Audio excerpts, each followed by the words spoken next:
Appreciate you joining us today. It is February 23rd, and we are in Leviticus. I hope everything is going well. Let's get over there and let's skim over the chapters we have for today. If you're following along with us, which, if you're watching this, I hope you are, we're in Leviticus chapter 20, and we're going through Leviticus chapter 22 today. So we see how Leviticus 20 starts. Kind of a harsh one. Punishment for child sacrifices, and within chapter 20 you actually have the punishment for various things. But to start with child sacrifice, those who would give any of their descendants, as verse 2 says, to Molech, talking about, and that's what they would do, they would sacrifice their children to that pagan god. But you have the punishments that were given for that, and of course the person who did that, they were to be put to death. Verse 9 speaks about that, as well as other verses. Of course, verse 2 as well mentions it. Then we have the punishments for sexual immorality. That's gone into in a good bit of detail. You can go through and read such things as that. And then, of course, the overall idea of holiness. And we're actually going to come back to that idea. Chapter 21 now, you have the conduct of the priests, the regulations for the conduct of the priests and what they were to do. So speak to the priests, the sons of Aaron, and say to them, none of them shall defile himself for the dead among his people, except for close relatives. Touching a dead body would make you unclean.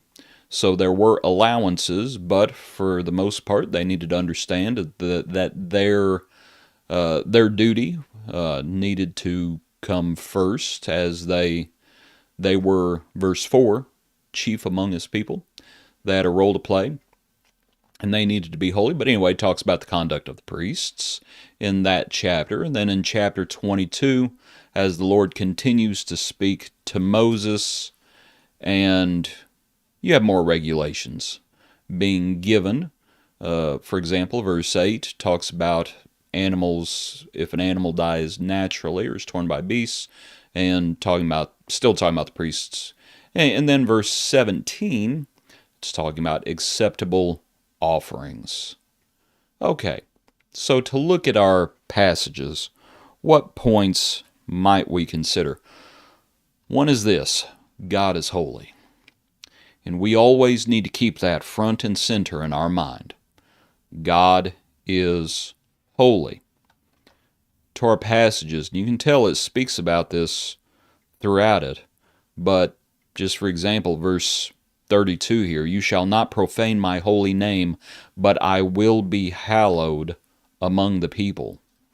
I believe earlier speaks about the same thing. I am the Lord your God, verse 24, who separated you from among the peoples. You shall therefore distinguish between clean and unclean. And that's what a lot of this is. The Lord's teaching them the difference. The Lord's wanting them to understand this concept that there is clean and unclean, that there is holy and there is profane. And He, most certainly, verse 26, is holy. For I, the Lord, am holy and have separated you from the peoples. We can never forget that God is holy. In Him there is no darkness. Now, what that comes to, and actually we'll come back to it. I won't get ahead of myself. At least I'll try not to. God is holy. That is what He is. That is who He is. And we hallow Him. He's holy. Our worship to Him needs to be holy. You can see that in this passage as well. Look back over, especially there towards the tail end, when it talks about the offerings and what would be accepted and what would not be accepted. And as it speaks about these things, to look down in verse 19, you shall offer of your own free will a male without blemish from the cattle, from the sheep, or from the goats. Whatever has a defect, you shall not offer it. For it shall not be acceptable on your behalf. One of the lessons that He's teaching them, and one of the lessons that we still need to learn, is that not all worship is accepted. We have to worship in spirit and truth. Because God is holy, we have to make sure that when we come to Him and we bring our offering, and frankly the offering is ourselves, we better make sure that we're not just giving the Lord the cast-offs. We better make sure we're not giving the Lord the leftovers. We better make sure we're not giving the Lord second best. The Lord is holy, and our God is a jealous God, and worship is to be holy. It has always been that way. Go back to the Garden of Eden. Cain and Abel brought their offerings. Abel, and God respected Abel's offering, but He did not respect Cain's offering. Just that fact alone shows us that not all worship is accepted. It is only when worship is on God's terms that He lays out that it is accepted. Anything else is self-will. Anything else is not according to God. God is holy, and worship is to be holy, and people should be holy. Back to our passage again. Look in chapter 20. As we consider we are to be holy, in chapter 20, let's just look at the first 5 verses. And of course, towards the tail end, it speaks about the same idea. There in verse 26, and you shall be holy to me. We are to be holy. This verse is referenced in the New Testament. Be holy, for I am holy. We are called to be holy. Now, how serious is it? Let's back up to verse 1. Then the Lord spoke to Moses, saying, Again you shall say to the children of Israel, whoever of the children of Israel or of the strangers who dwell in Israel, who gives any of his descendants to Molech, he shall surely be put to death. The people of the land shall stone him with stones. I will set my face against that man, and will cut him off from his people, because he has given some of his descendants to Molech to defile my sanctuary and profane my holy name.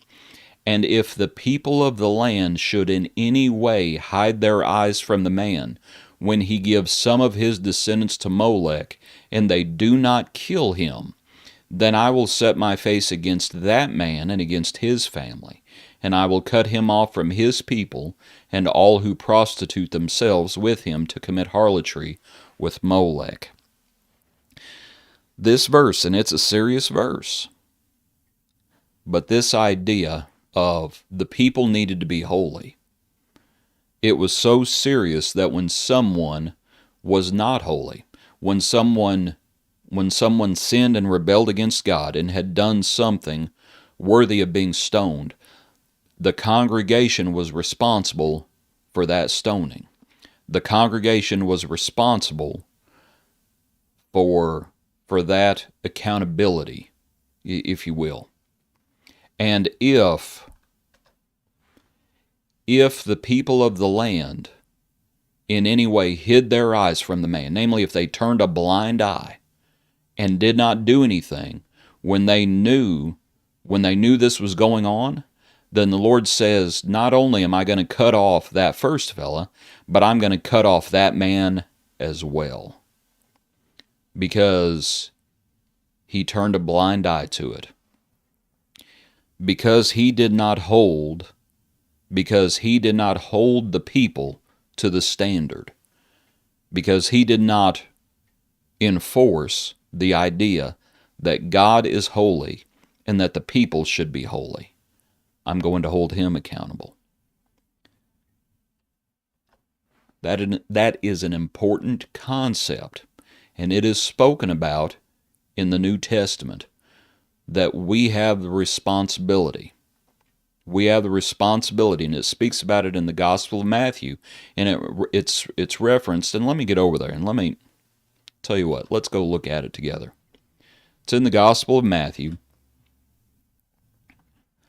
Let's see if I can get my fingers to work. In Matthew, and let me find it in my Bible that I have here to my side. In Matthew chapter 18 is where it's found.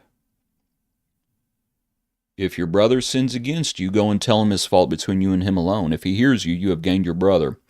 But if he will not hear, take with you one or two more, that by the mouth of 2 or 3 witnesses every word may be established.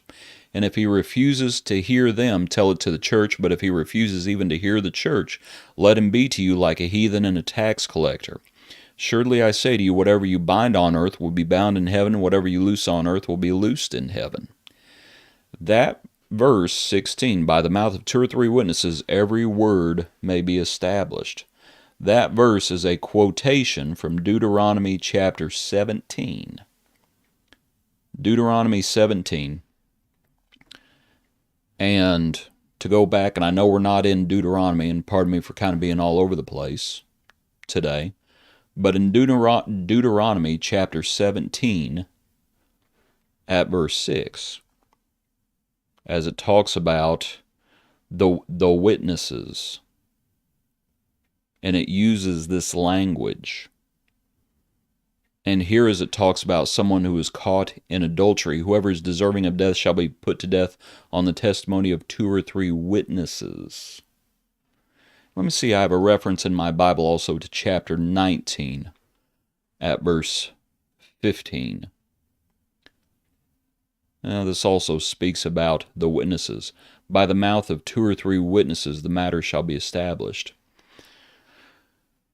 And it is accountability language. And let me get back to Leviticus, where we are today. But to just see how serious this is.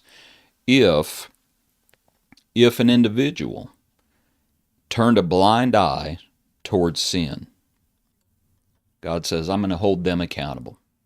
I'm going to hold them accountable. Not just the first one, but also the one who turns the blind eye. God is holy. Worship is to be holy. And the people are to be holy. And we have a responsibility towards each other. And others have a responsibility towards us. Do not despise the chastening of the Lord. So, serious passage today, but I hope it's been beneficial for you as we've looked at it. I hope you have a good day. Appreciate you joining us for these brief studies. Hope you tune in for tomorrow's as well. Thanks for being with us.